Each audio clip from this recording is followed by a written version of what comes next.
এবার সালাউদ্দিন ভাই কিন্তু একটা বাস না দিলেই হয় না। দেখেন কি কয় সে। বিএনপির 31 দফার 1 নম্বর দফা সংবিধান সংস্কার কমিশন গঠন। ওরা নিজেরাও সংসদে বিশ্বাস করে না। 1 নম্বর দফা সংবিধান সংস্কার কমিশন গঠন করবে ক্ষমতায় আসলে। তো সংবিধান সংস্কার গঠন হওয়ার আগে ঐকমত্য কমিশন হয়েছে। এবার সালাউদ্দিন ভাই কিন্তু একটা বাস না দিলেই হয় না।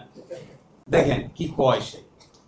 সে বলছে গতকালকে, কি আশ্চর্য কথা, উনি বলছেন গতকালকে যে প্রধান নির্বাচন কমিশনার নাকি সংবিধান ভায়োলেট করে ওই শপথের পত্রটা তাকে পাঠিয়েছে। তাহলে আমার সালাউদ্দিন ভাই সংবিধান ভায়োলেট না করে ঐকমত্য কমিশনের মেম্বার কিভাবে হয়েছে? ঐকমত্য কমিশনের one of the influential member ছিলেন mister home minister mister Salauddin Ahmed.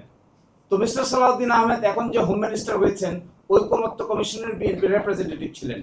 এটার যদি কোনো বৈধতা না থাকে, সাংবিধানিকভাবে তো ঐকমত্য কমিশন বলতে কিছু নাই। বাংলাদেশের কোনো আইনে তো ঐকমত্য কমিশনের কোনো বেসিস নাই। তাহলে এইটার সদস্য ওইটা হয়ে ওখানে ওই সদস্য হয়ে তিনি নিজের সংবিধান কিভাবে সংস্কার করা যায় ওই পরামর্শ দিচ্ছেন।